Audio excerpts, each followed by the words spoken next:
আমি একদিন নবীর সাথে হাঁটতেছিলাম, হঠাৎ আল্লাহ রসুল মিউজিকের আওয়াজ শুনছে, বাদ্যযন্ত্রের আওয়াজ শুনছে। নবী সাথে সাথে তার কানে আঙ্গুল ঢুকেছে। আমিও আজকে বাদ্যযন্ত্রের আওয়াজ শুই না, আমার কানে আঙ্গুল ঢুকিয়ে আমার নবীর সেই সুন্নতকে আমি জিন্দা করবো। এই আমার উম্মতের একদল মানুষ আছে, ইস্তাহিল্লুনাল হিররা ওয়াল হারিরা ওয়াল খামরা ওয়াল মাআজিফ, যারা জিনাকে হালাল মনে করে, রেশমের পোশাক হালাল মনে করে, মদকে হালাল মনে করবে, ওয়াল মাআজিফা বাদ্যযন্ত্রকে হালাল মনে করবে। সূরা নূরের 24 নম্বর আয়াতে আছে, ইয়াউমা তাশহাদু আলাইহিম আলসিনাতুহুম, যেদিন তাদের বিরুদ্ধে সাক্ষী দিবে তাদের জিহ্বা, ওয়া আইদিহিম তাদের হাত, ওয়া আরজুলুহুম তাদের পা, বিমা কানু ইয়ামালুন তাদের কৃতকর্মের ব্যাপারে সাক্ষী দিবে।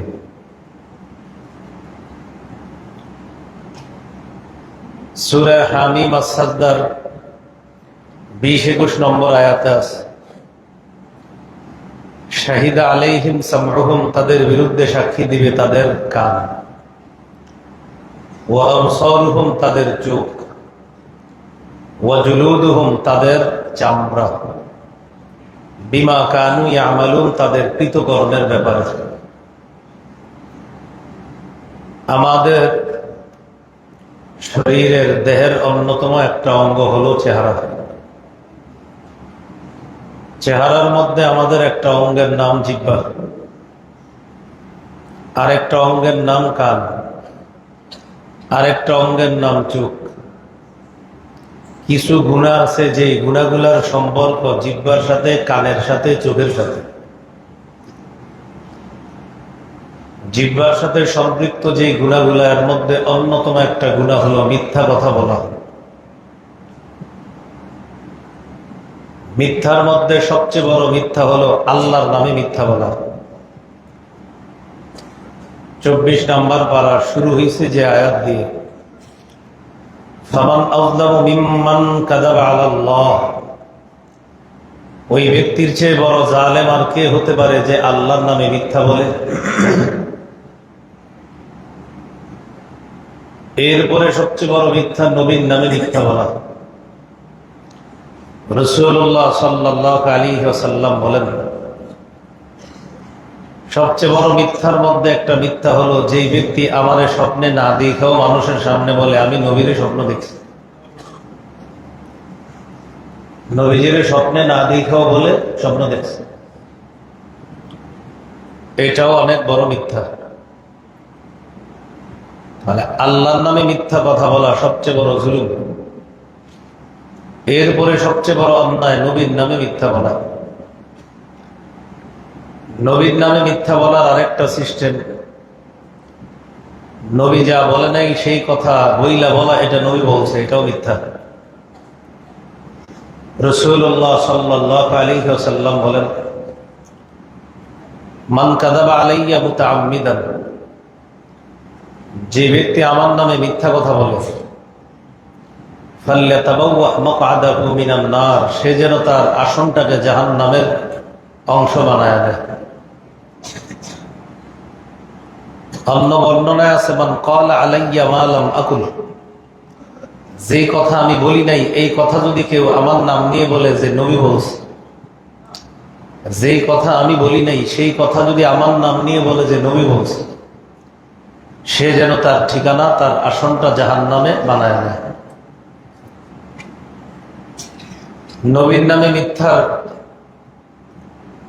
অনেক দলিল আমাদের সমাজের সামনে আছে। বিভিন্ন দেয়ালের মধ্যে আমার নবীর নামে মিথ্যা কথা লেখা থাকে। বিদ্যা অর্জন করো সুদূর চীন দেশে গিয়ে হলেও নিচে লেখা আল হাদিস। এর মানে হলো কথাটা নবীর কথা, যেহেতু নিচে লেখা আল হাদিস। বিদ্যা অর্জন করা নিঃসন্দেহে প্রশংসনীয় কথা। সুদূর চীন দেশে গিয়ে হলেও বিদ্যা অর্জন করো, এটাও প্রশংসনীয় কথা, কিন্তু এটা নবীর কথা না। এটা কার কথা না? হয়তো কোনো মনীষী বলছে, তো যে বলছে তার নাম নিচে লিখে দেন, কিন্তু আল হাদিস মানে কার কথা? নিচে আল হাদিস লিখলে কি বোঝা যায় কার কথা? এটা নবীর নামে মিথ্যা কথা। বিদ্যানের কলমের কালি শহীদের রক্তের চেয়ে দাবি, কথাটা সুন্দর। হয়তো এটা কোনো বিজ্ঞজন বলছে, কোনো জ্ঞানী ব্যক্তি বলছে, কিন্তু দেয়ালে লেখা, নিচে লেখা আল হাদিস। আল হাদিস মানে হলো এটা নবীর কথা, কিন্তু এটা তো নবীর কথা না, তাহলে এটা নবীর নামে মিথ্যা কথা। মান আমিলা বিমা আলিমা ওয়ারাসাহুল্লাহু ইলমা মা লাম ইয়ালাম, যে ব্যক্তি এলেম অনুযায়ী আমল করে আল্লাহ তাকে এমন এলেম দান করবে যে এলেম তার জানা ছিল না। এটা হয়তো কোনো মনীষী বলছে, কিন্তু এটা নবীর নামে বইলা দেওয়া মিথ্যা কথা আছে না? মান আমিলা বিমা আলিমা ওয়ারাসাহুল্লাহু ইলমা মা লাম ইয়ালাম, যে ব্যক্তি আমল করলো জানা জিনিসের উপর, আল্লাহ তাকে অজানা বিদ্যা দান করবে। কথা তো সুন্দর, কিন্তু নিচে লেখা দেখা আল হাদিস, এটা মিথ্যা, এটা নবীর কথা না। আল্লাহ আমাদেরকে আল্লাহর নামে, নবীর নামে মিথ্যা বলা থেকে আমাদের এই জবানকে যেন হেফাজত করতে পারি, আল্লাহ তৌফিক দান করেন। মসজিদে বৈশা 2-3 জন কথা বলে, তখন একজন আরেকজনকে বলল কথা বলল না। মসজিদে কথা বললে ফেরেশতারা বলে, হে আল্লাহর ওলি তুমি চুপ করো। চুপ না করলে বলে, হে আল্লাহর বান্দা তুমি চুপ করো। চুপ না করলে বলে, হে আল্লাহর দুশ্মন তুই চুপ কর। কথা সুন্দর, নিচে এই কথা বলা এটা নবীর কথা, এটা মিথ্যা, নবী এই কথা বলে নাই। নবী এই কথা বলে নাই, কিন্তু এরকম শুনছেন কিনা আপনারা? কিন্তু নবীর কথা না এটা। নবীর কথা হলো মসজিদে সাধারণত 3 কাজ হবে, হয়তো নামাজ হবে, না হয় কোরআন তেলাওয়াত হবে, না হয় আল্লাহর জিকির হবে। এটা মুসলিম শরীফের হাদিস, এটা সত্য কথা। মসজিদে নামাজ, তেলাওয়াত, জিকির, এই কাজগুলো হবে। এখন বয়ান হইতেছে, বয়ান জিকির, বয়ান করাও জিকির, বয়ান শোনাও জিকিরের অন্তর্ভুক্ত। তাহলে আল্লাহর বান্দা চুপ করো, আল্লাহর ওলি চুপ করো, আল্লাহর দুশ্মন চুপ করো, হয়তো কোনো মনীষী কথা বলছে, যেটা নবী বলেন। তাহলে এই জাতীয় কথা নবীর নামে বলে দেওয়া এটা মিথ্যা কথা। আল্লাহ আমাদের সকলকে মিথ্যা থেকে হেফাজত করেন। লাউলাকা লামা খালাকতুল আফলাক, নবী আপনি না হইলে আমি আসমান জমিন কিছু সৃষ্টি করতাম না। কথা সুন্দর, যে আল্লাহর নবীর কারণেই আল্লাহ আসমান জমিন বা সমস্ত মানুষের দাম দিয়েছেন। কোরআনের আয়াত দ্বারা বোঝা যায় সমস্ত নবীদের দাম হয়েছে আমাদের নবীর কারণে, এটা কোরআনের আয়াত দ্বারা বোঝা যায়। কিন্তু আল্লাহ নবীরে বলছে আপনি না হলে আমি আসমান জমিন সৃষ্টি করতাম না, এটা সঠিক কথা না। এরকম কথা বলেন এই নবীর, আর নবীও আমাদেরকে এই কথা শোনায়নি, এটা নবীর নামে মিথ্যা কথা। হ্যাঁ, কোরআনের একটা আয়াত আছে 3 নাম্বার বাড়ায়, সুম্মা জাআকুম রাসূলুম মুসাদ্দিকুল লিমা মাআকুম লাতুমিনুন্না বিহি ওয়া লাতানসুরুন্না ওয়ালাকাদ আখাযাল্লাহু মিসাকান নাবিয়্যিনা লামা আতাইতুকুম মিন নাবিয়্যি ওয়া হিকমা সুম্মা জাআকুম রাসূলুম মুসাদ্দিকুল লিমা মাআকুম লাতুমিনুন্না বিহি ওয়া লাতানসুরুন্না ক্বালা আআকরারতুম ওয়া আখাযতুম আলা যালিকুম ইসরি। এই আয়াত দ্বারা শাহ ওলিউল্লাহ মুহাদ্দিস দেহলভী রহমাতুল্লাহ আলাইহি বলেন, এই আয়াত দ্বারা বোঝা যায় যে নবীর সৃষ্টি হলো আল্লাহর সবচেয়ে শ্রেষ্ঠ সৃষ্টি, আল্লাহ নবীর সৃষ্টি। সুবহানাল্লাহ। তো এটা সুন্দর কথা, কিন্তু এর মানে এটা বলা যাবে না যে নবীর আল্লাহ বলছে আপনি না হইলে আমি কিছু বানাইতাম না। হ্যাঁ, এটা কেউ বলতে পারে, কিন্তু নবীর নামে এই কথা বলা মিথ্যা কথা। তাহলে সবচেয়ে বড় মিথ্যা আল্লাহর নামে মিথ্যা বলা। এরপরে সবচেয়ে বড় মিথ্যা নবীর ব্যাপারে অথবা নবীর নামে মিথ্যা বলা। ব্যাপারে যেমন নবীর স্বপ্নে না দেখে কেউ বললো আমি স্বপ্নে দেখছি, এটা সবচেয়ে বড় মিথ্যা। আল্লাহ আমাদের সকলকে মিথ্যা থেকে জবান হেফাজত করার তৌফিক দান করেন। কিছু মিথ্যা আছি আমরা যেগুলো সৌজন্যমূলক মিথ্যা কথা বলি, সৌজন্যমূলক মিথ্যা কথাও জায়েজ নেই। যেমন একটু আগে মাদ্রাসার রুমে আমার সামনে অনেক খানা উপস্থিত করছে হুজুররা। তো আমার সামনে যারা ছিল মনে করেন তাদেরকে বললাম কথার কথা যে আপনারাও নেন। তো এর মধ্যে যদি 2-3 জন ছাত্র থাকতো, তারা যদি বলতো হুজুর আমাদের চাহিদা নাই, আপনি খান। চাহিদা থাকার পরেও যদি বলে আমাদের চাহিদা নাই, মিথ্যা কথা। এটারে সৌজন্যমূলক মিথ্যা বলে। কি মিথ্যা কয়? তুমি চাহিদা থাকার পরেও কেন বললা যে চাহিদা নেই? সৌজন্যতার খাতিরে। এই সৌজন্যতার খাতিরে এই মিথ্যা বলা যাবে না। ইবনে মাজার হাদিস, রাসূলুল্লাহ সাল্লাল্লাহু আলাইহি সাল্লাম মেহমান হয়েছে এক জায়গায়, নবীর সাথে নবীর পরিবারের মহিলা সদস্যরাও আছে, নারীরা। নবীজির সামনে খাবার দেওয়া হলো। নবীর সামনে যে মহিলা সদস্য তিনি বললেন, হুজুর আমাদের চাহিদা নাই, আপনি খান। নবীজি বললেন, আসলে চাহিদা নাই। নবী বললেন, চাহিদা থাকার পরেও যদি বলো চাহিদা নাই, তাহলে পেটের মধ্যে ক্ষুধা আর মিথ্যা একত্রিত করলাম। লা তাজমা'না জুআন ওয়া কাযিবা, এক পেটের মধ্যে মিথ্যা আর ক্ষুধা একত্রিত করবা না। ক্ষুধার কারণে পেটের কষ্ট দিলা, মিথ্যার কারণে আখেরাতে শরীরে কষ্ট দিলা। তাহলে ক্ষুধা থাইকেও যদি বলো চাহিদা নাই, এটার দুইটা কষ্ট, একটা ক্ষুধার কষ্ট আর একটা মিথ্যার কষ্ট। তাহলে এই দুই জাতীয় কষ্ট পেটে একত্রিত করলাম। চাহিদা নাই না বইলা বলতে পারতেন, হুজুর আপনি খান, আমরা পরে খাবো, বা আমরা ওইদিকে খাবো। কিন্তু চাহিদা থাকার পরেও বললেন চাহিদা। মনে করেন আমাদের দিছি বিরিয়ানি, এই টাইমে আপনারা ক্ষুধার্ত আছেন 4-5 জন সামনে, বিরিয়ানি খাইতে কার না মন চায় করেন? কারণ বললেন চাহিদা নেই, আমার কিন্তু মন চাইবো, আপনাদের না চাইলে। তো এই যে বললেন চাহিদা নেই, এটা কি হলো না? সঠিক কথা হলো না। কি শিখলাম? সৌজন্যমূলক মিথ্যাও জিহ্বা দিয়ে বলা যাবে না। আল্লাহ জিহ্বাকে মিথ্যা থেকে হেফাজত করেন। হাসির ছলে মিথ্যা বলা যাবে না। ছোট ছেলে ছোট মেয়েকে ডাকলেন, আব্বু আম্মু এদিকে আসো, মজা দিব। ছোট্ট ছেলে মেয়ে আপনার কাছে আসছে, আসার পরে মজা দেন নাই, মিথ্যা কথা। মজা দিব বইলা ডাক দিছেন, এখন আসছে, মজা দাও, দেন নাই, মিথ্যা কথা। আবু দাউদের হাদিস 4091 নম্বর হাদিস। নবীজির সাহাবী আব্দুল্লাহ ইবনে আমির রাদিয়াল্লাহু তাআলা তিনি বলেন, দাতনি উম্মি ওয়া রাসূলুল্লাহ সাল্লাল্লাহু আলাইহি ওয়াসাল্লাম কাঈদুন ফি বাইতিনা। আমার আম্মা আমাকে ডাকলেন, নবীজি আমাদের বাসায় ছিলেন। আমার আম্মা আমাকে ডাকলেন এমন অবস্থায় যে নবী আমাদের ঘরেই আছে। আম্মা আমাকে ডেকে বললেন, তাআল কুতিকা, বাবা এদিকে আসো, তোমাকে কিছু দিব। নবীজি বললেন, মা আরাদতি আন তুতিহি, তুমি তোমার সন্তানকে কি দিবা? আমার আম্মা জবাব দিলেন, উতিহি তামারুন, হুজুর তাকে খেজুর দিব। রাসূলুল্লাহ সাল্লাল্লাহু আলাইহি সাল্লাম বললেন, আসলে খেজুর দিবা?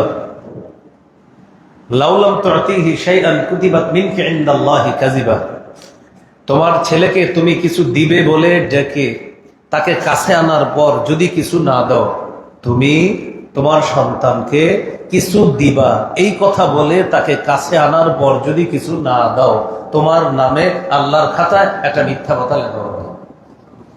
এই মিথ্যা জীবনে কতবার বলা হয়েছে না? তাহলে এটাও বলা যাবে না। সৌজন্যমূলক মিথ্যা বলা যাবে না, হাসির ছলেও মিথ্যা বলা যাবে না। আল্লাহ আমাদেরকে হেফাজত করেন। আরেকটা মিথ্যা আছে, ধোঁকাবাজির মিথ্যা। পণ্য বিক্রি করতে গিয়ে ধোঁকাবাজির মিথ্যা। নলচক বাজারে গেছেন জুতা কিনতে, জুতা দোকানদাররে বললেন, ভাই জুতা কত? আপনারে চিনে ফেলছে বিক্রেতা, আপনাকে বললো আপনার জন্য 800, অন্যদের জন্য 1000। আপনি বললেন 750 হয় না? আল্লাহর কসম কিনে আছে 780 করে, কসম কেটে ফেলছে। তো যেহেতু 780 করে কিনা, সেক্ষেত্রে 750 বিক্রি করলে বেচারা লস হবে 30 টাকা। চিন্তা করলেন থাক 800 দিয়ে নিয়ে নি, বেচারা 20 টাকা লাভ হবে। যদি বাস্তবিক অর্থেই জুতার দাম 730-80 হয় তাহলে তো সত্য কথা। কিন্তু পরবর্তীতে খোঁজ নিয়ে দেখলেন সদরঘাট থেকে হোলসেল 230 বা 250 করে এই জুতা আছে। তাহলে বাকিটা মিথ্যা কথা, এটা ধোঁকাবাজের মিথ্যা। হাদিসে আছে 3 ব্যক্তির দিকে কিয়ামতের ময়দানে আল্লাহ রহমতের দৃষ্টি দিবেন না। এর মধ্যে এক ব্যক্তি হলো যে বৃদ্ধা বয়সে জিনা করে।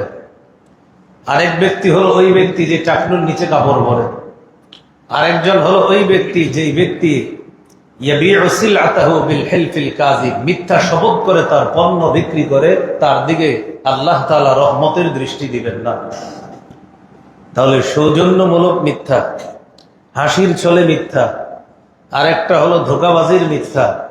সমস্ত মিথ্যা নাজায়েজ। আল্লাহ আমাদের এই জবানকে মিথ্যা থেকে হেফাজত করেন। আরেকটা হলো মানুষকে হাসানোর জন্য মিথ্যা। একটা হলো হাসির ছলে, আরেকটা হলো মানুষকে হাসানোর জন্য মিথ্যা।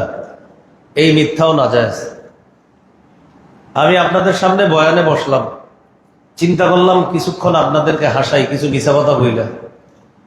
এর মধ্যে আমি মিথ্যা একটা গল্প শোনাইলাম, শোনানোর পর আপনারা হাসলেন, হাসার পর বললাম কেমন দিলাম, এরপরে আপনাদেরকে বললাম তাহলে ভাই মনে আসেনি কোথায় ছিলাম আমরা?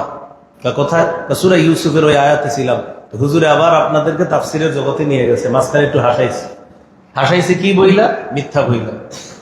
রাসূলুল্লাহ সাল্লাল্লাহু আলাইহি ওয়াসাল্লাম বলেন, ওয়াইলুল লিল্লাযী, ওই ব্যক্তি ধ্বংস হোক, ইয়াকযিবু, যে মিথ্যা বলে, লিয়ুদহিকু বিহিল কওম, ওই মিথ্যার মাধ্যমে মানুষকে হাসানোর জন্য যে মিথ্যা বলে সেই ব্যক্তি ধ্বংস হোক। নবী বলেন ওয়াইলুল্লাহ ওয়াইলুল্লাহ, ওই ব্যক্তি ধ্বংস হোক যে মানুষকে হাসানোর জন্য মিথ্যা কথা বলে, সে ধ্বংস হোক। এই হাদিস আমাদের দেশের যারা ওয়াইজ আলোচক আলোচনা করে, আমারই বলতেছি, মনে করেন আমি এই হাদিস কোথায় রাখবো আমরা বলেন? আর পাবলিক যারা ওয়াজ শোনে তারাও খুশি হয়। গতকালকে এমন এক হুজুর আসছে আমাদের এলাকায়, যেমনি হাসাইতে পারে তেমনি কান্দাইতে পারে। হুজুর একখান পাইছি, উনি হাসায়, উনি কাঁদায়, উনি নাচায়, এরকম একজন হুজুর। আগামী বছর ইমাম সাহেবরে বইলা দেয়, ওনারই কিন্তু আনবেন। এই যে কাজটা করলেন, উনি যদি সত্য কথা বলে হাসায়, জায়েজ আছে, সব হবে। কিন্তু যদি মিথ্যা বলে আপনাদেরকে হাসায়, তাহলে গুনাহ হবে, নিজেরও গুনাহ হবে, আপনাদেরও গুনাহ হবে। আল্লাহ হেফাজত করেন। সত্য কথা বলে হাসানো জায়েজ আছে। যেমন আপনাদেরকে একটু হাসাই, রেডি হোক, একটা হাসি দিয়ে। সহিহ বুখারীর বর্ণনা, রাসূলুল্লাহ সাল্লাল্লাহু আলাইহি ওয়াসাল্লামের সাহাবী নবীর কাছে আসছে।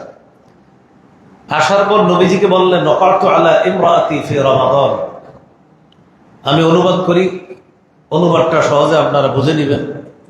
অনেক নাবালেগ বাচ্চাও এখানে থাকতে পারে, এই জন্য আমি একদম ওই শব্দে অনুবাদ করব না, বাকি অনুবাদটা একটু সুন্দরভাবে করব, আপনারা বুঝে নিলেই হয় যারা বয়স্ক আছেন। সাহাবী নবীর কাছে এসে বলতেছে, হুজুর, রমজান মাসে দিনের বেলা আমার বিবির সাথে এমন কিছু ঘটে গেছে যেটা রমজানের বাহিরে দিনের বেলা হালাল, কিন্তু রমজানে দিনের বেলা এটা হারাম। বুঝছেন তো সবাই? আমার স্ত্রীর সাথে এমন কিছু ঘটে গেছে যেটা রমজানের বাহিরে দিনের বেলা হালাল, কিন্তু রমজানে সেটা হারাম। আমি এখন কি করব? নবীজি বললেন, আতিক রাকাবা, গোলাম আজাদ করো। হুজুর টাকা নেই, গোলাম কিনার মতো।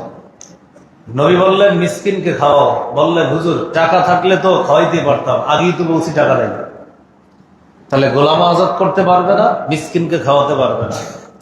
নবীজি বললেন, সুম শাহরাইনি মুতাতাবিআইন, তাহলে টানা 2 মাস 60টা রোজা রাখো, একদম একদিনও গ্যাপ দিতে পারবে না। তিনি বললেন, হুজুর আমার ওজোর আছে, 60টা রোজা আমার পক্ষে সম্ভব হবে না টানা রাখা। ভাইয়া ভাইয়া যদি হয় ঠিক আছে, টানা 60টা পারবো না।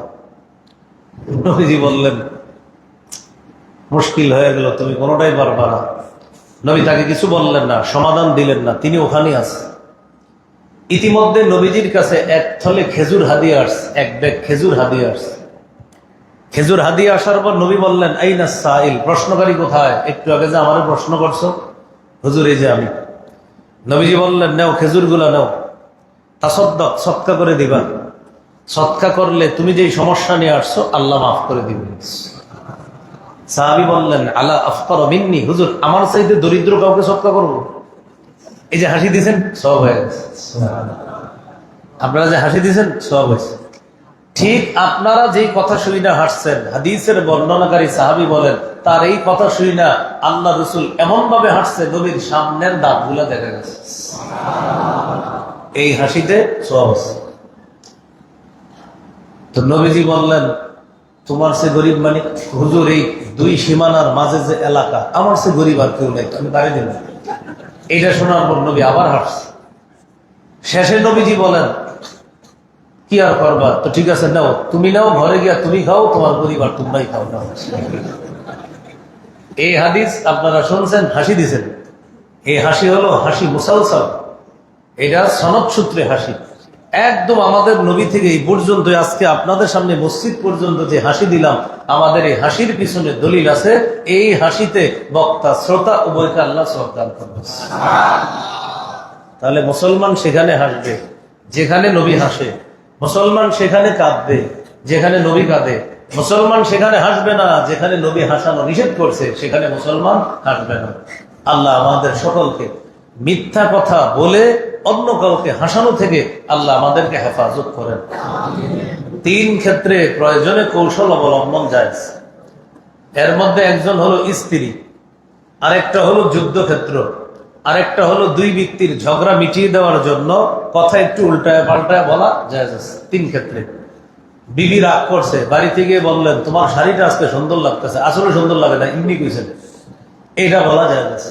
এটা বলা যায়। খুশি হয়ে গেছে যে মাশাআল্লাহ আমার শাড়িটা আসলে সুন্দর, আসলে সুন্দর উদয় কইছেন। বয়ান তো আবার দূরেও শুনতেছে, তবে মানে যাই হোক, এইভাবে আপনার কিছু ক্ষেত্র আছে, সেটা ভিন্ন বিষয়। আল্লাহ আমাদেরকে অপ্রয়োজনে মানুষকে মিথ্যা বলে হাসানো থেকে আল্লাহ আমাদেরকে হেফাজত করেন। এই গেল জিহ্বার সাথে সম্পৃক্ত গুনাহ, একটা মিথ্যা কথা, মিথ্যা আমরা বলবো না। জিহ্বার সাথে সম্পৃক্ত আরেকটা ভয়ঙ্কর অপরাধের নাম হলো গীবত করা। রাসূলুল্লাহ সাল্লাল্লাহু আলাইহি সাল্লাম বললেন, আতাদরুনা মাল গীবা, তোমরা কি জানো গীবত কাকে বলে? সাহাবীরা সাধারণত এই জাতীয় প্রশ্নের উত্তরে বলতেন, নবী, আল্লাহ আল্লাহ নবী ভালো জানেন।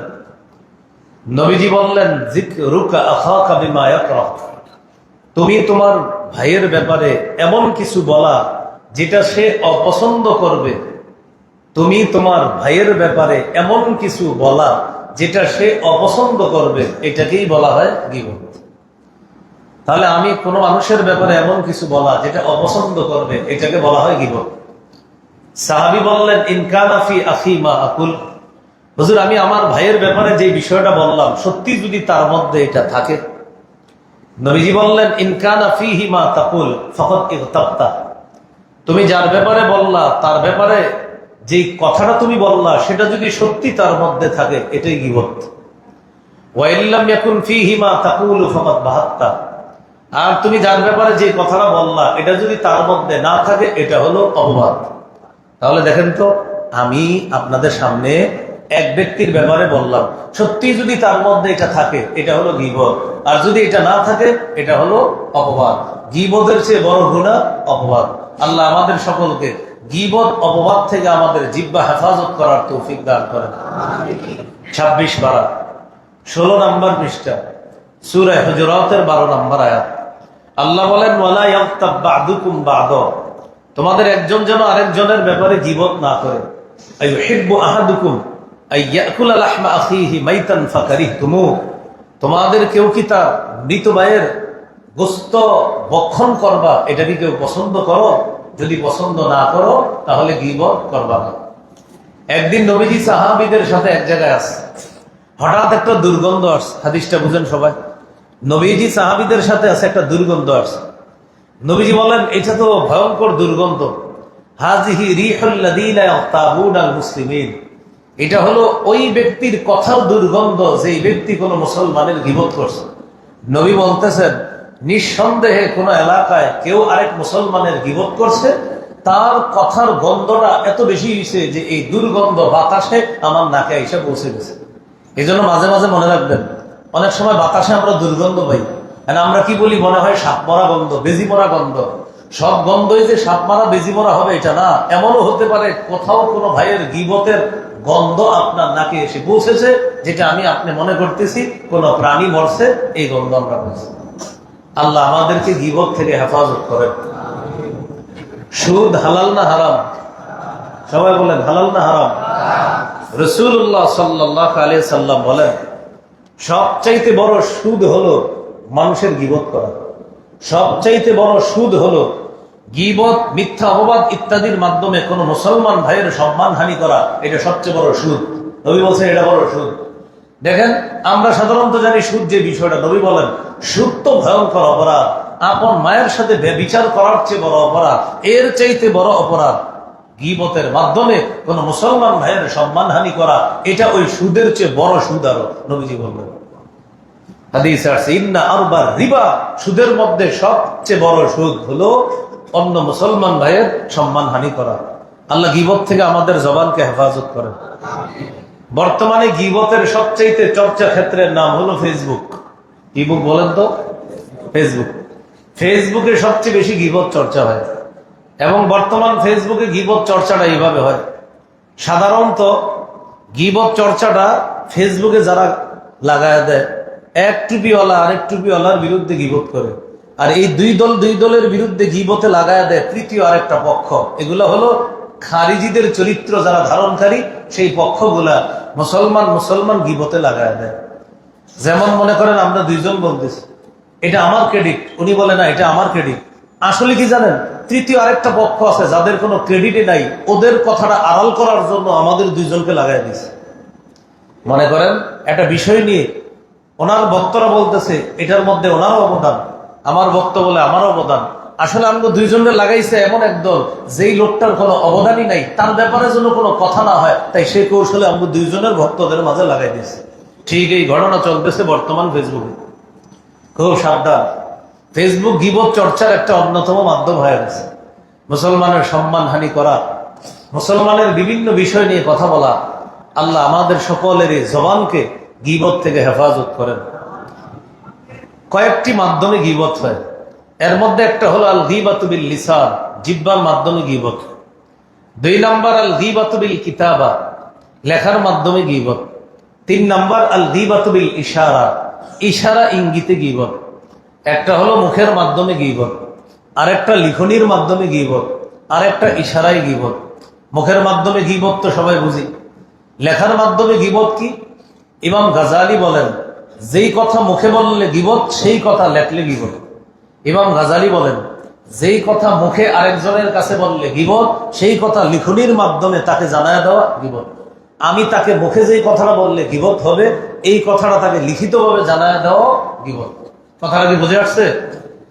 ইমাম গাজালি বলেন, ফাইনাল কলামা আহাদুল লিসানাইন, কলম হলো 2 জবানের এক জবান।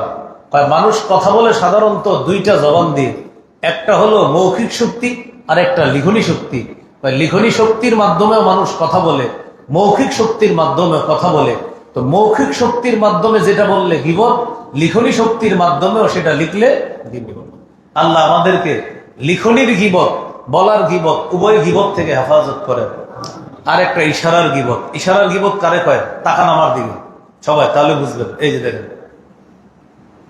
তাকাই বুঝছেন না? এখন আমি বললাম একজন টেরা মানুষ যাইতেছে পাশ দিয়ে, 1 চোখ টেরা, তখন আপনাদেরকে বললাম এই, সবাই হাসি দিলাম, ওই যে সে টেরা। এই যে আমি বললাম এই, কিচ্ছু বলি নাই, আপনারা হাসলেন, এই টেরা, এটা গীবত। দলিল মুস্তাদ আহমদের হাদিস, নবীর কাছে একজন খাটো মহিলা আসছে নবীর কাছে প্রশ্ন করার জন্য। আম্মা জান আয়েশা সিদ্দিকা দেখতে ছিলেন লম্বা, নবীর কাছে যিনি প্রশ্ন করতে আসছেন তিনি দেখতে খাটো। আম্মাজান নবীজিকে বললেন, ইয়া রাসূলুল্লাহ, এভাবে আম্মাজান নিজেই হাদিস বর্ণনা করছে। আম্মাজান আমাদেরকে বলতেছে, শোনো পৃথিবীর মানুষ, আমি একবার এক খাটো মহিলার ইঙ্গিতে নবীরে বলছি, ইয়া রাসূলুল্লাহ, কি তানি আন্নাহা কাসীরা, হুজুর খাটো। নবীজি সাথে সাথে আমাকে বললেন, আয়েশা ইগতাবতিহা, তুমি তার গীবত করছো। আম্মাজান মুখে কিছু বলে নাই, শুধু ইশারা করছেন, ইয়া রাসূলুল্লাহ, মানে খাটো। নবীজি বললেন, আয়েশা তুমি তার গীবত করছো। তোমার এই কথা যদি সমুদ্রের মধ্যে মিশিয়ে দেওয়া যেত, সমুদ্রের পানি বিষাক্ত হয়ে যেত, তোমার কথাটা এত বিষাক্ত ছিল। আল্লাহ আমাদেরকে হেফাজত করেন।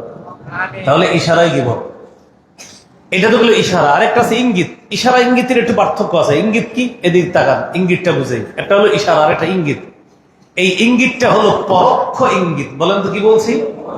একটা হলো প্রত্যক্ষ আর একটা পরোক্ষ। প্রত্যক্ষ তো বললাম একজনের দেখায়, আর পরোক্ষ কি? এই যে আমি আপনাদের সামনে বলতেছি, ভাই বুঝছেননি সবাই কথাটা, মানে একজনের বিষয় বইলা বলতেছি, এরকম একটা বিষয় কিন্তু দুনিয়াতে ঘটছে, বুঝছেন তো সবাই? সবাই বলতেছে আর বলা লাগবে না, বুঝে গেছি। মানে আমিও বলি নাই, আপনারাও শোনেন নাই, শুধু বলছেন হুজুর বুঝছি, থামেন।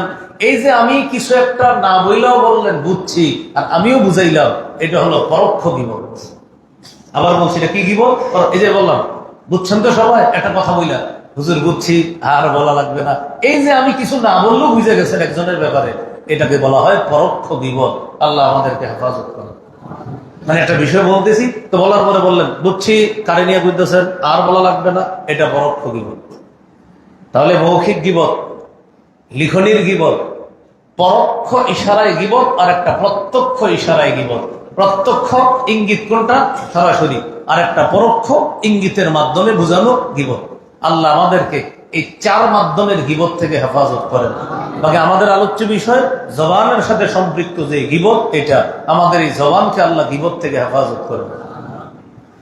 জবানের সাথে সম্পৃক্ত আরেকটা অপরাধ চুগলখড়ি। কি করি ভাই? চুগলখড়ি কাকে বলে? রাসূলুল্লাহ সাল্লাল্লাহু আলাইহি ওয়াসাল্লাম বলেন, ইন্না মিন শাররিন নাস ইয়াউমাল কিয়ামাহ যাল ওয়াজহাইন। কিয়ামতের ময়দানে সবচেয়ে নিকৃষ্ট ব্যক্তি হবে যে ব্যক্তির 2টা মুখ। 2 মুখওয়ালা ব্যক্তি কিয়ামতের ময়দানে সবচেয়ে নিকৃষ্ট হবে। সাহাবীরা অবাক, 2 মুখ আবার কার? সবার তো মুখ একটা। নবী বলেন, আল্লাযী ইয়াতি হাউলাই বিওয়াজহিন ওয়া হাউলাই বিওয়াজহিন। যে ব্যক্তি তাদের কাছে এক চেহারা নিয়ে যায়, তাদের কাছে আরেক চেহারা নিয়ে যায়। আমার চেহারা একটা, ওদের কাছে গেলে আমার এক চেহারা, এদের কাছে আরেক চেহারা। নবী এটারে বললেন 2 চেহারা। নবী বললেন এ হলো চুগলখোর। এই চুগলখোর কিয়ামতের ময়দানে সবচেয়ে নিকৃষ্ট হবে। চুগলখড়ি থেকে আমাদের জবানকে আল্লাহ হেফাজত করেন। জবানের সাথে সম্পৃক্ত আরেকটা অপরাধ আছে, প্রতারণা। বলেন কি? বলেন তো। প্রতারণার উদাহরণটা দিলে বুঝবেন। এই ব্যক্তির নাম আব্দুর রহমান, এই ব্যক্তির নাম আব্দুর রহিম। ওনার একটা জমি পছন্দ আছে, আমারে বইলা রাখছে। আর আমি হইলাম বিভিন্ন জমি মানুষের কাছ থেকে কিনে দিই, ব্যবস্থা করে দিই। আমারে খুশি হয়ে টাকা দেয় মানুষ, যেটা বলা হয় মাধ্যম। আর একটু ভাষায় যদি দালাল বলা হয়, এটা খারাপ শোনা যায়, মিডিয়া বলেন। আচ্ছা, মিডিয়া। আর এটা ভালো কাজ, আবার এটা খারাপও কাজ। ভালো কাজ কিভাবে? আমি 2 মাস 3 মাস খাইটা ওনার জমিনটা কিনে দিছি হালাল ভাবে, বৈধ ভাবে, একদম সত্য সত্য সব বইলা। উনি খুশি হয়ে আমার হাদিয়া দিছে, এটা জায়েজ। কিন্তু ঘটনাটা কি ঘটছে একটু তাকান। উনি বইলা রাখছে আমার 2-3 মাস আগে, ভাই অমুক জায়গার দক্ষিণ পূর্বমুখী যে একটা কর্নার জমি আছে, এটা আমার পছন্দ, যদি মালিক কোনোদিন ছাড়ে আমার জানাই না। তো দক্ষিণ পূর্বমুখী জমির চাহিদা সবার বেশি, আবার রাস্তা আছে সুন্দর। ঘটনা চক্রে এই ব্যক্তি হঠাৎ বলতেছে, ভাই আমার এই জমিটা আমি ছেড়ে দিব, একদম 10 লাখ হইলে আমি ছাড়বো, 10-এর নিচে 1 লাখও আমি কম নিব না, 1 টাকাও কম নিব না। আমি তারে বললাম, কথাটা আর কাউরে বললেন না, কারণ আপনার এই জমির ব্যাপারে খুব চাহিদা সবার, আর কাউকে বললেন না। ক্রেতার কাছে এসে বললাম, ভাইজান কাজ হয়ে গেছে, তো যেই জমি আপনার পছন্দ পাওয়া গেছে। মালিকের একদম চাহিদা হলো 25 লাখ। আমি কষ্ট করে আপনার জন্য অনেক কষ্টে কমাইতে কমাইতে 20 লাখে রাজি করাইছি, এর চেয়ে আর রাজি হবে না উনি নিচে। কাউরে আর বললেন নাই, জমির প্রতি সবার লোক। আপনার যে কথাটা বলছি এটা আর কাউরে বলা দরকার নেই, হেরেও বলছি কাউরে বলা দরকার নেই, তাকেও বলছি কাউরে বলা দরকার নেই। ব্যাস, জমি লেনদেন হয়ে গেছে, বেচা কেনা হয়ে গেছে, সুন্দর জমির কাগজপত্র ভালো, একদম আপনার স্বাক্ষর হয়ে গেছে, দলিল হয়ে গেছে। দলিল লেখার সময় আবার বুঝাইছি যে কোনো দলিলে রেট যদি একটু কম হয় তাহলে দলিলের খরচটা কম। আসল ঘটনা কিন্তু বলি না, রেট 10 উঠে তাহলে খরচটা একটু কম হবে। তো বাস এইভাবে করতে করতে উঠাই দিছি। উঠাই দেওয়ার পর মাঝখানে একদিক দিয়ে ওনার কাছ থেকে যে আমি 20 লাখ নিছি, ওনারে 10 লাখ নিছি, উনিও জানে যে এই জমির দাম 20 লাখ। উনি 10 লাখ পায়, আলহামদুলিল্লাহ মহা খুশি, আমাদের 20,000 টাকা হাদিয়েও দিচ্ছেন। ভাই আমি খুব খুশি। বলেন মাঝখান দিয়ে ঘটনা ঘটাইছি কয় লাখ? 10 লাখ। এটা প্রতারণা। বলেন এটা কি? প্রতারণা, হারাম। এইভাবে প্রতারণা করা হারাম। আল্লাহ আমাদের সকলকে প্রতারণা থেকে হেফাজত করেন। তাহলে আসেন, আল্লাহর নামে মিথ্যা, নবীর নামে মিথ্যা, সৌজন্যমূলক মিথ্যা, হাসির ছলে মিথ্যা, এরপরে আপনার ধোঁকাবাজির মিথ্যা, ওই যে পণ্য বিক্রি করা আর অন্যকে হাসানোর জন্য মিথ্যা, গীবত ইত্যাদি, চুগলখড়ি আর প্রতারণা, এই জাতীয় অপরাধ থেকে আমাদের জবানকে যেন আমরা হেফাজত রাখতে পারি, আল্লাহ তৌফিক দান করেন। এইগুলো জবানের সাথে সম্পৃক্ত কিছু হালকা অপরাধ সম্পর্কে আমরা জানলাম। আমাদের চেহারার মধ্যে আরেকটা দামি অঙ্গের নাম কান। কানের অপরাধ হলো গান। বলেন কানের অপরাধ কি? গান শোনা, বাদ্যযন্ত্র মিউজিক যুক্ত গান শোনা। নওচক মাদ্রাসার তালেব ইলম যারা আছেন, প্রত্যেক তালেব ইলমের প্রতি আমি বলবো, ফারেগ হওয়ার পরেও একজন আল্লাহওয়ালা মুরব্বীর সাথে সবসময় সম্পর্ক রাখবেন, না হয় আপনার পদস্খলন হয়ে যাওয়ার সম্ভাবনা খুব বেশি। ফারেগ হওয়ার পর আপনার মধ্যে মানসিকতা কাজ করবে কি জানেন? আমি কি কিতাব কম বুঝি? এই কিতাব কম বুঝি বইলা আপনিও ইসলামী গজলের মধ্যে মিউজিক দিয়ে দিবেন কিসের নামে জানেন?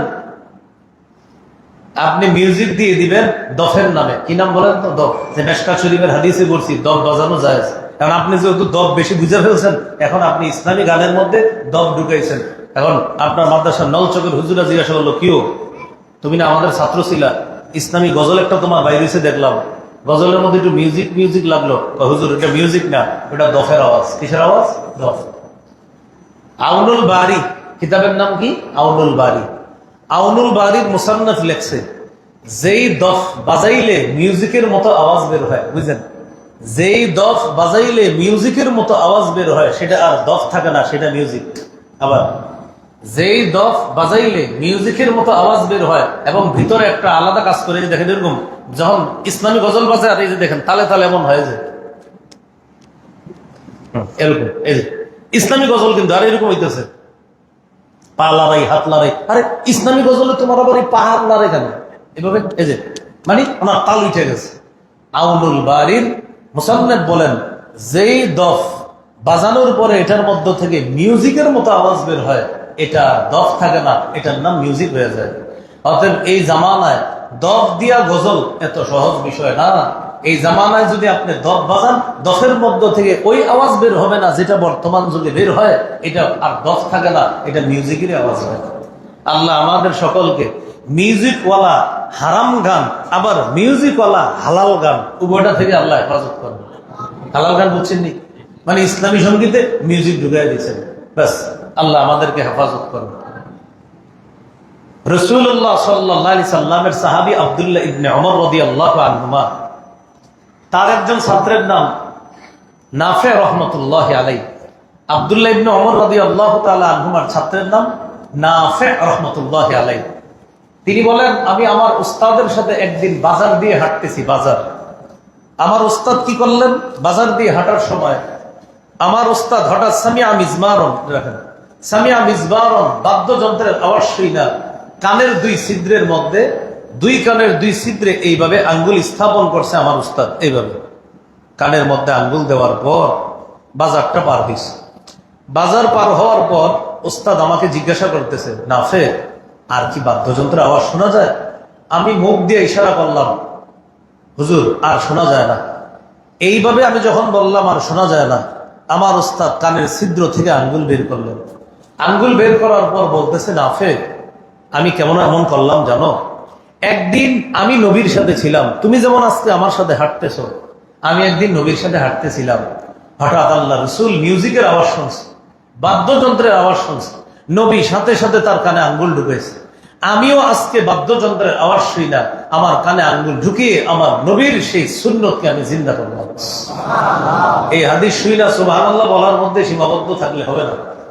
এই হাদিস শোনার পর, আজকে এখান থেকে বের হওয়ার পর, এই আজকে যাওয়ার সময় যদি কোথাও মিউজিক শুনেন, সাথে সাথে আমল করে দেখা দিবেন, কানে আঙ্গুল ঢুকাইবেন, দীর্ঘক্ষণ পর আঙ্গুল খুলবেন, খোলার পর অন্যরা যদি জিজ্ঞাসা করে ঘটনা কি, কানে আঙ্গুল দিচ্ছেন কেন, জবাব দিবেন, বাদ্যযন্ত্রের আওয়াজ শুই না, আমার নবী কানে আঙ্গুল দিছে, নবীর সাহাবী কানে আঙ্গুল দিছে, আমিও আমার নবীর সুন্নতের উপর আমল করার জন্য মিউজিকওয়ালা গান বাদ্য শুনে আমার কানে আঙ্গুল দিয়ে আমার নবীর সুন্নতকে আমি চিন্তা করলাম। পারা যাবেন ইনশাআল্লাহ, আল্লাহ তৌফিক দান করেন। এবার একটা হাদিস শুনেন। এখানে অনেক যুবকরা আছেন, ইয়াংরা আছেন এলাকার, পাশাপাশি মাদ্রাসা ছাত্ররা আছেন। ইদানিং কালে যুবকদের একটা ফ্যাশন হলো হেডফোন দিয়ে গান শোনা। কি দিয়ে গান শোনা? আমাদের প্রাথমিক পরামর্শ হলো হেডফোন দিয়ে গান শোনার অভ্যাসটা বাদ দেন। এরপরে পরামর্শ থাকবে আস্তে আস্তে যে কোনো ধরনের গান বাদ্য শুনবেন না, কিন্তু প্রথম কথা হেডফোন দিয়ে গান শুনেন না। হুজুর হেডফোন দিয়ে গান শুনতে কেন নিষেধ করেন? সহিহ মুসলিমের হাদিস, রাসূলুল্লাহ সাল্লাল্লাহু আলাইহি ওয়াসাল্লাম বলেন, ইউবআসু কুল্লু আবদিন আলা মা মাতা আলাইহি, প্রত্যেক বান্দাকে ওই অবস্থায় কিয়ামতের ময়দানে উঠানো হবে যে অবস্থায় তার মৃত্যু হবে। ইউবআসু উঠানো হবে, কুল্লু আবদিন প্রত্যেক বান্দাকে, আলা মা মাতা আলাইহি ওই অবস্থায় যে অবস্থায় তার মৃত্যু হবে। রাতের বেলা হেডফোন কানে লাগিয়ে গান শুনতে শুনতে আপনি মারা গেলেন। রাতের বেলা হেডফোন দিয়ে গান শুনতে শুনতে আপনি ঘুমায়া গেছেন, ঘুমের মধ্যে আপনি মারা গেছেন। আল্লাহর কোরআন বলে, আল্লাহু ইয়াতাওয়াফাল আনফুসা হিনা মাউতিহা ওয়াল্লাতী লাম তামুত ফি মানামিহা ফায়ুমসিকুল্লাতী ক্বাদা আলাইহাল মাউতা ওয়া ইউরসিলুল উখরা ইলা আজালিন মুসাম্মা। আমরা যখন রাতের বেলা ঘুমাই, এই আজকে আমি আপনি ইনশাআল্লাহ যখন ঘুমাবো, ঘুমের সাথে সাথে মনে করেন আমাদের এক ধরনের মৃত্যু হয়। এজন্য তো আমরা কি বলি ঘুমের সময়, আল্লাহুম্মা বিসমিকা আমুতু ওয়া আহইয়া, আল্লাহ আপনার নামে মরতেছি, আবার আপনার নামে জিন্দা হব। হ্যাঁ, আল্লাহ কি করে, আমরা যখন ঘুমের মধ্যে থাকি আমাদের আত্মাগুলা আল্লাহ আল্লাহর নিয়ন্ত্রণে নিয়ে নেয়। ফায়ুমসিকুল্লাতী ক্বাদা আলাইহাল মাউতা, যার মৃত্যুর ফয়সালা করে ফেলে তার আত্মাটা আল্লাহ রেখে দেয়, আর ফেরত দেয় না। যা, তুই মারা গেছিস। সকালবেলা উঠে আমরা বলি, আহারে লোকটা ঘুমের মধ্যে মারা গেছে। ওয়ায়ুরসিলুল উখরা ইলা আজালিন মুসাম্মা, আবার অন্যদের আত্মাটা ফিরিয়ে দেয় যাদের ব্যাপারে আল্লাহর ফয়সালা যে না, তারা এখনো মরবে না, আরো কিছুদিন দুনিয়াতে থাকবে, তাদের আত্মাটা আল্লাহ ফিরিয়ে দেয়। কথা হলো, যিনি মিউজিক শুনতেছেন কানে হেডফোন লাগায়া, আপনার আত্মাটা নেওয়ার পর আল্লাহর ফয়সালা যদি এমন হয় আর তোকে ফেরত দিব না, সকালে আপনার আত্মীয় স্বজন বলবে আহারে ও ঘুমের মধ্যে মারা গেছে। কিন্তু কথা হলো, নবীজি বলছেন যে যেই অবস্থায় মারা যাবে তাকে ওই অবস্থায় উঠানো হবে। আল্লাহর হস্তে গান শুনলেন না, মিউজিক কানে লাগায় গান শুনবেন না। আল্লাহ আমাদের সকলের কানগুলা গান শোনা থেকে হেফাজত করেন। সূরা লোকমানের 6 নম্বর আয়াত আল্লাহ তাআলা বলেন, ওয়ামিনান নাসি মাইয়াশতারি লাহওয়াল হাদিস, মানুষের মধ্যে কিছু মানুষ আছে যারা অনর্থক গান, গল্প, বাদ্যযন্ত্র ইত্যাদি ক্রয় করে। লাহওয়াল হাদিস দ্বারা উদ্দেশ্য যে কোনো অনর্থক কথা, বার্তা, গল্প, গান, বাদ্য ইত্যাদি, মোট কথা আল্লাহর স্মরণ থেকে দূরে সরাইয়া দেয় যে জিনিস, তাকেই বলা হয় লাহওয়াল হাদিস। বলেন তো, লাহওয়াল হাদিস কাকে বলে? যে জিনিস আল্লাহর জিকির থেকে দূরে সরাইয়া দেয়, এটাকেই বলা হয় লাহওয়াল হাদিস। তো এই লাহওয়াল হাদিস যারা ক্রয় করে, এখান দ্বারা উদ্দেশ্য গান, বাদ্য ইত্যাদি যারা ক্রয় করে, কোন গান যদি মেমোরির কার্ডের মধ্যে ডাউনলোড করে, এটা গান ক্রয় করা। কোন গান যদি টাকা খরচ করে দেখেন, এটা গান ক্রয় করা। বাংলাদেশের বাহিরের কোন দেশ থেকে যদি গায়ককে ইনপুট করে আনেন, এটা গান ক্রয় করা। বাংলাদেশের কোন কাউকে যদি আপনি এক্সপোর্ট করেন, এটা গান বিক্রি করা। রাসূল সাল্লাল্লাহু আলাইহি সাল্লাম বলেন, শোনো তোমরা, লা তাবিউল কাইনাতি ওয়াল মুগান্নিয়াত, নায়িকা গায়িকা, গায়ক গায়িকা, তাদেরকে ক্রয় বিক্রয় করবা না। ওয়ালা তাশতারুহুন্না, তাদেরকে ক্রয় করবা না, বিক্রি করবা না। ওয়ালা তুআল্লিমুহুন্না, সন্তানকে গান শিক্ষা দিবা না।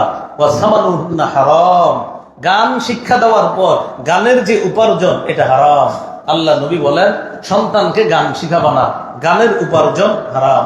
আমাদের বাংলাদেশে গায়ক গায়িকাদেরকে আনা হয়, বাংলাদেশের গায়ক গায়িকারাও বিদেশে যায়, উভয়টাই হাদিসে নিষেধ। গান, বাদ্য, গায়ক গায়িকা, নায়িকা ইত্যাদিদেরকে এক্সপোর্ট ইনপুট টাকার বিনিময়ে করা টোটালটা হারাম। গান হারাম, শোনা হারাম, বিক্রি করা হারাম, ক্রয় করা হারাম, ডাউনলোড করা হারাম, অন্য কাউকে আমার মোবাইল থেকে পাঠানো হারাম। কারণ আমি যে মোবাইল দিয়ে পাঠাইলাম, এমবি খরচ হয়েছে কিনা, তো এমবি খরচ যে হয় টাকা লাগে কিনা, এটা সব এই হাদিসের অন্তর্ভুক্ত হবে। আল্লাহ আমাদেরকে গান বলা, গান শোনা, গান অন্যের কাছে পাঠানো, গান ক্রয় করা, গান বিক্রয় করা, সব ধরনের গুনাহ থেকে আল্লাহ হেফাজত করেন। আমাদের মূল আলোচনার অংশ, গান শোনা থেকে যেন এই কানকে আমরা হেফাজত করতে পারি, আল্লাহ তৌফিক দান করেন। সহিহ বুখারীর বর্ণনা 5590 নম্বর হাদিস। এই হাদিসে আছে, রাসূল সাল্লাল্লাহু আলাইহি ওয়াসাল্লাম বলেন, লা ইয়াকুনান্না মিন উম্মতি আকওয়াম, আমার উম্মতের একদল মানুষ আছে, ইস্তাহিল্লুনাল হিররা ওয়াল হারিরা ওয়াল খামরা ওয়াল মাআজিফ, যারা জিনাকে হালাল মনে করে, রেশমের পোশাক হালাল মনে করে, মদকে হালাল মনে করবে, ওয়াল মাআজিফা, বাদ্যযন্ত্রকে হালাল মনে করবে। আমার উম্মতের একদল বাদ্যযন্ত্রকে হালাল মনে করবে। আমাদের বাংলাদেশে যারা বাউল গান গায়, এই বাউল গানের গায়করা মাইকের সামনে মুখ লাগায় চ্যালেঞ্জ করে, হুজুররা কই পাইছে গান হারাম, এই কথা বলে। আবার আমাদের বাংলাদেশে বর্তমানে একটা বাতিল ফেরকা আছে, এই বাতিল ফেরকাও বলে নাটক, সিনেমা, গান, বাদ্য এগুলা কোথায় পাইছে হুজুররা হারাম, এগুলা কোনো হারাম না। এই বাতিল ফেরকা, তাদের ব্যাপারে নোয়াখালী বিশাল অনুষ্ঠান হয়েছে কয়েকদিন আগে। এই বাতিল ফেরকার দাবি হলো গান, বাদ্য, নাটক, সিনেমা এগুলা কোনো হারাম বিষয় না, সব হালাল। এখন বলেন তো, তারা যে এগুলা হালাল বলে, আমার নবী কি বলছে? আমার উম্মতের একদল গান বাদ্যকে হালাল বলবে। কারণ আপনারা বলেন বলবে না, চলছে। এর মানে আমার নবীর হাদিসের বাস্তবতা এখন অলরেডি দুনিয়াতে চলছে। আল্লাহ আমাদেরকে এই গান শোনা থেকে কানকে হেফাজত করার তৌফিক দান করেন। আমাদের চেহারার মধ্যে আরেকটা অঙ্গের নাম হলো চোখ। বড় দামি দুটি নিয়ামত, দুটি চোখ। চোখের ব্যাপারে সূরা নূরের 30-31 নম্বর আয়াত মন দিয়ে শোনেন। আল্লাহ পাক রব্বুল আলামিন সূরা নূরের 30-31 নম্বর আয়াতে বলেন, 18-12 নম্বর পৃষ্ঠা, কুল্লিল মুমিনিনা ইয়াগুদ্দু মিন আবসারিহিম ওয়া ইয়াহফাজু ফুরুজাহুম। নবী মুমিন নারীদের, মুমিন পুরুষদেরকে আপনি বলেন তারা যেন তাদের নজর নিচে রাখে, তাদের লজ্জাস্থান হেফাজত করে। পরের আয়াতে আল্লাহ বলেন নবী মুমিন নারীদেরকে বলেন তারা যেন তাদের নজর নিচে রাখে। আয়াত দ্বারা কি বোঝা যায় তালেবে ইলম ভাইরা? নজরের মাসালা শুধু পুরুষের না নারীরও? আল্লাহ বলেন মুমিন পুরুষদেরকেও বলেন নজর নিচে রাখতে, মুমিন নারীদেরকেও বলেন নজর নিচে রাখতে। কিন্তু আমাদের সমাজে নজরের ওয়াজ হয় শুধু পুরুষের। কি কয়? পুরুষরা সাবধান, বেগানা নারীর দিকে নজর দিবেন না। নারীদেরকে কেউ কয় না ও নারীরা বেগানা পুরুষের দিকে নজর দিবেন না। নজরের মাসালা উভয়, কোরআন বলছে উভয়। কিন্তু আপনি দেখবেন হেলিকপ্টার দিয়ে যদি কোনো হুজুর কোনো এলাকায় যায়, এই হেলিকপ্টার হুজুরকে দেখার জন্য যদি 2000 মানুষ যায়, এর মধ্যে 1500 মহিলা যায়। হ্যাঁ, এরা হুজুরকে দেখে কিভাবে? তাও হেলিকপ্টারটা হুজুর এইভাবে নামায়, সবাই একদম চোখ দিয়ে না, জি নামেন, আপনি সাবধান, কোনো দিকে যায় না, একদম নামেন। তো কোরআনের আয়াত কোথায় গেল ভাই বলেন? নবী মুমিন নারীদেরকে বলেন তারা যেন তাদের নজর নিচে রাখে। চলেন আয়াত থেকে বহুল প্রচলিত একটা মাসালা, সেটা হলো প্রজেক্টরে নারীরা হুজুরের বয়ান সরাসরি শোনা। কোথায়? প্রজেক্টরে। আমি বয়ান করব, আমার সামনে একটা ভিডিওর মতো দিবে, এই ভিডিওটা নিয়ে লাগাবে একটা পর্দার আড়ালে প্রজেক্টরে। এরকম প্রজেক্টরে সরাসরি নারীরা হুজুরের ওয়াজ দেখে। এরকম এই কচু এলাকায় না হলেও বাংলাদেশে অনেক জায়গায় এরকম দিয়ে দেয়, প্রজেক্টরে নারীদেরকে ওয়াজ শোনার ব্যবস্থা করে দেয়। তো আলহামদুলিল্লাহ, বিশেষ করে কওমি মাদ্রাসার সাথে সম্পৃক্ত যে মাহফিলগুলা, এইগুলাতে সাধারণত প্রজেক্টর দিয়ে নারীদেরকে বয়ান দেখানোর ব্যবস্থা করা হয় না। হ্যাঁ, এরপরেও অনেক এলাকায় কওমির সাথে সম্পৃক্ত অনেক ইমামরা এলাকার মানুষের চাপে বাধ্য হয়ে প্রজেক্টরের ব্যবস্থা করে। কিন্তু ইমাম সাহেব বা কওমি মাদ্রাসার ওই হুজুর কিন্তু এটার পক্ষে না, ওই এলাকাবাসীর চাপে তখন তারা প্রজেক্টর আনে। কিন্তু প্রজেক্টরের বিষয়টা একটু বুঝেন, এলাকার অনেক ইয়াংরা আছেন, আপনারা মন দিয়ে শোনেন। আমি যখন বয়ান করতেছি প্রজেক্টরে মহিলারা আমারে দেখতেছে, আমি তো দেখি না, ঠিক তো কথাটা? আমি দেখি না, কিন্তু কারা দেখে আমাকে? মহিলারা। আচ্ছা, মহিলারা আমাদের এখন দেখতেছে তো প্রজেক্টরে, ঠিক না? আর আমি যখন বয়ানটা করি তখনই তো দেখে না, কালকে দেখবে। প্রজেক্টরে যখন আমি বয়ান করতেছি তখন বয়ানটা সরাসরি দেখে নাকি কালকে দেখবে? সরাসরি। তাহলে নারীরা আমাকে সরাসরি দেখতেছে, আমাকে প্রজেক্টরে তারা সরাসরি দেখে।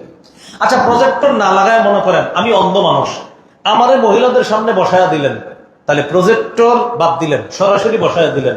আমি চোখ বন্ধ করে, যেহেতু আমি অন্ধ দেখি না, তাহলে আমি এভাবে বয়ান করতেছি। প্রজেক্টরে মহিলারা আমারে সরাসরি দেখে, প্রজেক্টর ছাড়া আমি অন্ধ মানুষ, আমারে বসায়া দেন। কথাটা বুঝছেননি? তো বসায়া দেওয়ার পরে যদি আমি বয়ান করি, তারা আমার বয়ান শুনতে পারবে কিনা? এবার হাদিস দেখি কি বলে। নবীজি বসা, মেশকাত যারা পড়তেছেন মেশকাতে পাবেন এই হাদিস। নবীর সামনে নবীর 2 বিবি বসা, রাসূল সাল্লাল্লাহু আলাইহি ওয়াসাল্লামের সামনে নবীর 2 বিবি বসা। ইতিমধ্যে এক অন্ধ সাহাবী নবীর সামনে আসছেন, নাম আব্দুল্লাহ ইবনে উম্মে মাকতুম রাদিয়াল্লাহু তাআলা। মনে রাখবেন, নবীজির 2 জন বিখ্যাত মুয়াজ্জিন, একজন হযরত বেলাল, আরেকজন সাহাবী আব্দুল্লাহ ইবনে উম্মে মাকতুম রাদিয়াল্লাহু তাআলা। তাহলে নবী বসা, নবীর সামনে নবীর 2 বিবি বসা। ইতিমধ্যে নবীর সামনে এক অন্ধ সাহাবী আসছে। আসার পর নবী তার 2 বিবিকে বললেন, ইহতাজিবা মিনহু, তোমরা 2 জন পর্দা করো। আম্মাজান 2 জন জবাব দিলেন, হুজুর তিনি তো অন্ধ। আম্মাজান জবাব দিলেন কি, তিনি তো অন্ধ। নবী বললেন, আফা আময়া ওয়ানে আনতুমা আলাস্তুমা তুবসিরানিহি, তোমরা 2 জন কি অন্ধ? তোমরা কি তাকে দেখো না? বুঝছেন? নবীর অন্ধ সাহাবী আসছে, অন্ধ সাহাবী কি নবীর বিবিদেরকে দেখে? সবাই বলেন। তো নবীর বিবিরা বললেন, হুজুর সে তো অন্ধ, আমাদেরকে দেখে না। নবী বললেন, সে অন্ধ, তোমরা 2 জনই কি অন্ধ? এবার আসেন, আমার বয়ান নারীরা সরাসরি দেখতেছে, আপনারা বললেন হুজুর আপনি তো নারীদেরকে দেখেন না। এর জবাব হলো, নারীরা কি আমাকে দেখে না? হা বা না বলেন। নবীজি তার বিবিদেরকে বললেন, তার বিবিরা বললেন, হুজুর অন্ধ সাহাবী তো আমাদেরকে দেখে না। আপনারা বললেন, হুজুর মহিলা তো আপনাকে দেখে না। তো নবী তার 2 বিবিকে বললেন, তোমরা কি তাকে দেখো না? এখন নবীর হাদিসটা এখানে রাখেন, মহিলারা কি আমাকে দেখে না? জায়েজুল কেন? এই জন্য প্রজেক্টর নারীরা দেখবে যে এই প্রজেক্টর এখানে আপনি রাখেন, আমার জায়গায় অন্ধ সাহাবীরা রাখেন, নারীদের জায়গায় নবীর 2 বিবিরে রাখেন। নবীর 2 বিবি বলতেছে, হুজুর তিনি তো আমাদেরকে দেখে না। নবী বলতেছেন তোমরা কি তাকে দেখো না? এখন অন্ধ সাহাবীর জায়গায় আমারও রাখলেন, আপনারা বলতেছেন হুজুর আপনি তো নারীদেরকে দেখেন না, এবার নবীর বিবিদের জায়গায় ওই নারীদেরকে রেখা দেখেন তো নারীরা আমাকে দেখে কিনা, তো কিভাবে যায়? এই জন্য প্রজেক্টরের মাসালা আমাদের দেশে কেমনে দেয় জানেন? আমাদের দেশে একজন বিখ্যাত আলোচকের প্রশ্ন করা হয়েছে, হুজুর প্রজেক্টরে নারীদেরকে দেখা যাবে? নারীরা কি প্রজেক্টরে হুজুরকে দেখতে পারবে? হুজুর ফতুয়া দিছে কিভাবে দেখেন? হুজুর বলতেছে কারা কারা প্রজেক্টরের পক্ষে আছেন হাত তোলেন। তো বিশাল বড় মাহফিলে একদল হাত তুলছে, আমরা প্রজেক্টরে নারীরা হুজুরকে দেখতে পারবে এই পক্ষে, হাত নামান। কারা কারা পক্ষে নাই হাত তোলেন। এবার একদল মানুষ হাত তুলছে, এরা হলো প্রজেক্টরে হুজুরকে দেখা যাবে না এই পক্ষে। এবার হুজুর বলতেছে বেশি হলো প্রজেক্টরে হুজুরে নারীরা দেখতে পারবে, হা জয়যুক্ত হলো, হা জয়যুক্ত হলো, হা জয়যুক্ত হলো, মানে প্রজেক্টরে হুজুরে দেখতে পারবে। ফতুয়া দিয়ে দিচ্ছে। এটা আমাদের দেশের ঘটনা, পৃথিবীর কোন অন্য দেশে ঘটে নাই এই ঘটনা, আসমান জমিনের বাহিরে ঘটে নাই, আমাদের বাংলাদেশে এই ঘটনা ঘটছে। এটা এটা কোন উসুলের আলোকে ফতুয়া বলেন? উসুলুল ইফতা, কওয়াইদ রাসবিল মুফতি ইত্যাদি কোথাও তো এরকম উসুল লেখা নাই যে পাবলিক রে বলবে কারা কারা পক্ষে আছেন হাত তোলেন, হা জয়যুক্ত হলো, হা জয়যুক্ত হলো, ফতুয়া যায়। এখন আমি আপনাদেরকে বললাম সুদের পক্ষে এলাকার কয়জন আছেন? 80 জন হাত তুললেন, হুজুর সুদ হারাম জানি কিন্তু আমরা সুদের পক্ষে। 20 জন হাত তুললো, আমরা পক্ষে না। এখন আমি বললাম সুদের পক্ষে 80 জন, হা জয়যুক্ত হলো, হা জয়যুক্ত হলো, হা জয়যুক্ত হলো, মানে সুদ হালাল। প্রিয় ভাইয়ারা, যদিও হাসতেছেন, কথাটা বুঝছেননি সবাই? সাবধান, মাদ্রাসার ছাত্র যারা আছেন আপনারা কিন্তু খুব কঠোর হবেন। এখন আমি গর্ব করে বলি আল্লাহ তাআলা দ্বীনের মূল ভিত্তি এখনো কওমি মাদ্রাসার দ্বারা টিকায় রাখছে, আলহামদুলিল্লাহ। এই জন্য আমি 2 লাইনের ছাত্র, জেনারেল লাইনও আমার ভাজা আছে, কওমি মাদ্রাসা আমার ভাজা। এই জন্য আমি 2 লাইনের স্বচক্ষে 2 লাইনকে দেখার আলোকে বলছি আপনাদেরকে আলহামদুলিল্লাহ সুম্মা আলহামদুলিল্লাহ। দ্বীনের মূল ধারাটা এখনো আল্লাহ আলহামদুলিল্লাহ এই কওমি প্রতিষ্ঠানের মাধ্যমে আল্লাহ টিকায় রাখছে। আমি তো বললাম কওমি মাদ্রাসা আলেমরা অন্তত মাসালার ফতুয়া দেওয়ার ক্ষেত্রে আল্লাহকে ভয় করে, আর তারা ওই কথাটাই বলে দেয়। মনে করেন কথার কথা যে আমি ফতুয়াটার উপর আমি আমল করি না, কিন্তু বলার সময় বলে ভাই দেখেন এই ফতুয়ার উপর আমি আমল করতেছি না ঠিক, কিন্তু আমি কিন্তু ভালো কাজ করতেছি না, মূল ফতুয়া এটা। এখনো কওমি মাদ্রাসার আলেমরা সঠিক কথাটা আপনাকে বলে দিবে। এমন হইতে পারে মনে করেন মাদ্রাসার কোন হুজুরের বউ উনি সঠিক পর্দা করে না, হতে পারে, কিন্তু উনি এটা বলবে না যে আমার বউ পর্দা করে না বলে পর্দা যে ফরজ না, এটা না। উনি বলবে ভাই আমার বিবির চেহারা যদি কখনো দেখেনো তাও চেহারা দেখা হারাম, আমার বিবির চেহারা না দেখলো যদি তাও চেহারা দেখা হারাম। ওই হুজুর কখনো এটা বলবে না আমার বউর যেহেতু মুখ দেখা যায় তার মানে চেহারা দেওয়া যায়। এই ঘটনা আমাদের দেশে ঘটছে। হুজুরের প্রশ্ন করছে হুজুর নারীদের কি চেহারা খোলা রাখা যাবে? এখন হুজুর বলতেছে কারা কারা চেহারার পক্ষে আছেন খোলার পক্ষে, তো হাত তুলছে। গাজীপুরের ঘটনা, বিশাল বাহিনী হাত তুলছে। কারা কারা নারীদের চেহারা খোলার পক্ষে নাই হাত তোলেন, তো কম মানুষ। তো বেশিরভাগ চেহারা দেখা যাবে, হা জয়যুক্ত হলো, হা জয়যুক্ত হলো, চেহারা দেখা যাবে। এই হলো আমাদের দেশের ঘটনা। আল্লাহ আমাদেরকে হেফাজত করেন, আল্লাহ আমাদেরকে হেফাজত করেন। এখন এই ফতুয়ার আলোকে যতগুলা মহিলা তাদের চেহারা খোলা রাখবে, তাদের হাসর, তাদের মৃত্যুর পরবর্তী জীবনের কাহিনী কি হবে বলেন? এই জন্য মাদ্রাসা ছাত্র নলচকের যারা ছাত্র আছেন খুব মজবুতির সাথে পড়াশোনা করেন যে আমার জীবন যাক, আমার যদি ক্ষতিও হয়, আমার পরিবারের যদি ক্ষতি হয়, আমার নিজেরও যদি একটু ক্ষতি হয়, তাও আল্লাহ দ্বীনের জন্য ক্ষতি আমার দ্বারা না হয়, এরকম মানসিকতা নিয়ে আলেম হতে হবে আপনার। এই কথা মাথায় রাখবেন। আমি তো আপনাদেরকে সাহস করে এই কথা বলতে পারি যে আমারও কোনো ভুল যদি দেখেন যে হুজুর আপনার কিন্তু 10টা ভুল খুঁজে পেয়েছি, ভুলগুলো কোরআন হাদিস অনুযায়ী আপনার ভুল, আমি স্বীকার করে নিব যে ভাই এগুলো আসলে আমার ভুল, কোরআন হাদিসের কথাই সঠিক। এই কথা বলার সাহস আমি এখনো রাখি আপনাদের সামনে, এবং আমি স্বীকার করব আমার এই 10টা ভুল, হ্যাঁ ভুল, আমি ভুলের মধ্যে আছি, কিন্তু আমার এই ভুলগুলোর উপর আপনারা চলবেন না, সঠিক হলো যেটা কোরআন হাদিস বলছে সেটাই চলবে। এই মানসিকতা সবসময় রাখবেন যে আমি যদি কোরআন হাদিসের উপর আমল যদি আমার কিছু কমতিও থাকে, তা মানুষের সামনে সঠিক কথাটা বলতে হবে যে ভাই আমার যদি কোনো কমতিও থাকে আমারে আপনারা ফলো করেন না, কমতি থাকলেও কোরআন যেটা বলছে হাদিস যেটা বলছে সেটাই সঠিক কথা, সেটাই ফলো করবেন। আল্লাহ আমাদের সকলকে এই মানসিকতা লালন করার তৌফিক দান করেন। তাহলে বলেন ব্যক্তি দলিল না কোরআন হাদিস? হ্যাঁ, ব্যক্তিও কখনো কখনো অনুসরণীয় হয়। এই জন্য কোরআন হাদিস ওয়ালা যারা হবে তাদের চাল চলনও যেন কোরআন সুন্নাহ মোতাবেক হয়, যেন এই মানুষটারে দেখেও অন্যরা শিখতে পারে, সেটা আবার ভিন্ন আলোচনা। আল্লাহ আমাদের চোখকে, নজরকে বেগানা নারী দেখা থেকে আল্লাহ হেফাজত করেন। সহিহ বুখারীর বর্ণনা 6612 6697 দুই হাদিসে আছে। নবীজি বলেন, জিনাল আইনি আন নজরু, চোখের জিনা দেখা, ওয়া জিনাল লিসান আল মান্তিক, মুখের জিনা কথা বলা, ওয়ান নাফসু তামান্না ওয়া তাশতাহি, অন্তরের জিনা কল্পনা করা। যাকে সরাসরি দেখা হারাম, তাকে নাটকে দেখা হারাম, তাকে সিনেমায় দেখা হারাম। যাকে সরাসরি দেখা হারাম, তাকে ভিডিও কলে দেখা হারাম। যার সাথে সরাসরি কথা বলা হারাম, তার সাথে মোবাইলে ঘন্টার পর ঘন্টা কথা বলা হারাম। যার সাথে কথা বলা হারাম, তার সাথে ঘন্টার পর ঘন্টা মোবাইলে চ্যাটিং করা, এটা হারাম। এই যে আপনি চ্যাটিং করতেছেন, তুমি এখন কি করছো, সে বলতেছে আমি এই করছি, এই যে আপনাদের আলোচনা চলতেছে, এটা আপনাদের হাতের জিনা। আর কি, বর্তমানে আবার নেক্সট শুরুতের ধোকা। রমজান মাসে ইমাম সাহেবের প্রশ্ন করে, হুজুর আমরা দুইজন রাতের বেলা আপনি খারাপ কথা বলি না, দুইজন সাহারি পর্যন্ত কথা বলি, একজন আরেকজনের তাহাজ্জুদের সময় জাগায়া দিই, এই নিয়তে আমরা কথা বলি, এরপরে সাহারি খেয়ে ফজর করে ঘুমাই। এটা হলো নেক্সট শুরুতের আজাইরা প্রেম। কথা বুঝেন নাই? হারাম, এটাও হারাম। আল্লাহ আমাদেরকে হারাম থেকে হেফাজত করেন। তাহলে চোখের জিনা, যেটা সরাসরি দেখলেও জিনা হবে, সেটা স্ক্রিনে দেখলে, নাটক সিনেমায় দেখলেও চোখের জিনা হবে। আল্লাহ আমাদের এই নিয়ামত, যে চোখ দুটি, এই চোখ নামক নিয়ামত যেন আমরা গুনাহ থেকে হেফাজত করতে পারি, আল্লাহ তৌফিক দান করেন। বিশেষ করে মাদ্রাসা তালেব ইলম ভাই যারা আছেন, আপনাদের চোখ দেখবে কোরআন, আপনাদের চোখ দেখবে হাদিস। যে চোখ কোরআন দেখে, যেই চোখ হাদিস দেখে, যেই চোখ আল্লাহর কথা দেখে সারাদিন, যেই চোখ নবীর বাণী দেখে সারাদিন, সেই চোখগুলা দেখো হারাম না দেখে। ভাই, যেই চোখগুলো আল্লাহর কথা দেখে, যে চোখগুলো আল্লাহ নবীর বাণীগুলো সারাদিন দেখে, এই চোখগুলো যেন হারাম কারো দিকে না তাকায়। তো মাথায় রাখবেন যে আমার এই দুইটা চোখ আল্লাহর কোরআনটা দেখে, আমার এই দুইটা চোখ তাফসিরে জালালাইন দেখে, আমার এই দুইটা চোখ মেশকাত দেখে, আমার এই দুইটা চোখ জাদুত তালিবিন দেখে, আমার এই দুইটা চোখ রিয়াজুস সালিহিন দেখে, আমার এই দুই চোখ কোরআনের তর্জমার ঘন্টার মধ্যে হুজুররা 30 পারা কোরআন পড়া, এগুলা দেখে। আমার এই চোখ যে কোরআন দেখে, হাদিস দেখে, এই চোখ যেন হারামের দিকে না তাকায়। আল্লাহ আমাদের সকলকে, অন্তত যারা কোরআন সুন্নাহর সাথে আমরা সম্পৃক্ত রাখি, মেহেরবানি করে চোখে হারাম থেকে হেফাজত করার তৌফিক দান করেন।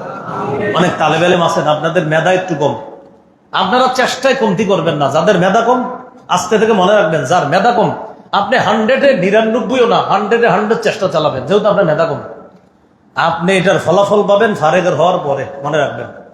যাদের মেধা কম, হুজুররা খালি ধমক দেয়, থুর বেড়া কিছু পারস না তুই, হুজুর এই ধমকগুলো শুনতে থাকেন। আর আপনি জানেন, হুজুর আপনার যে ধমকগুলা দেয়, দিল থেকে দেয় না, হুজুর এই ধমক আপনারা দোয়া হিসাবে দেয়। আরে ও পারে না কেন, এত বড় ছেলেটা পারে না কেন? হুজুরের এই ধমকগুলা ফারেগ হওয়ার পর বুঝবেন। ওই যে কষ্ট করছেন না, দাওরা হাদিস পাশ করার পর দেখবেন, কষ্ট করে করে যে সারাক্ষণ পড়তেন, যখনই কিছু বলতে যাবেন অটোমেটিক দেখবেন আল্লাহ আপনার মাথায় একের পর এক বিষয়গুলো এনে দিতেছে। ওই চেষ্টা করছিলেন, ও হেদায়ে পড়ছিলাম, আচ্ছা আচ্ছা, মেশকাতে, হুজুর না আমাদের রুমে কথাটা বলছে। এমনি ছাত্র জীবনে আপনার এটি মনে পড়তো না, কিন্তু আপনি প্রচুর চেষ্টা করতেন। হুজুররা, ছাত্ররা সবাই বলতো এত বড় এটা পারে না। ফারেগ হওয়ার পরে দেখবেন এটা রেজাল্ট। ওই যে পড়াশোনা করছেন প্রচুর, এই রেজাল্ট পাবেন ফারাগাতের পরে। এই জন্য চেষ্টার কমতি রাখবেন না, আর পাশাপাশি গুনাহ করেন না। ছাত্র ভাই যারা আছি, গুনাহ করবো না, গুনাহ করবো না। মেধা কমার সবচেয়ে বড় কারণ গুনাহ করা। গুনার সাথে সম্পৃক্ত যেই মেধা, এই মেধা কমে যাবে দিন দিন। এই জন্য গুনাহ থেকে এই শরীরটাকে হেফাজত করতে হবে। মেধার বিকল্প মেহনত, মেহনতের কোনো বিকল্প নাই।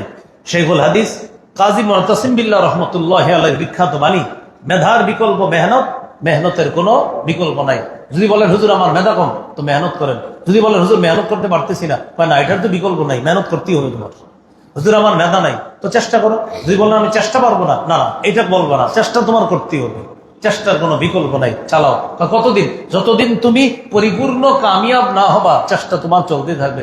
হুজুর যদি মরা পর্যন্ত কামিয়াব না হই, তো তুমি মরা পর্যন্তই চেষ্টা চালাও, মরার পরে তো কামিয়াব হবেই।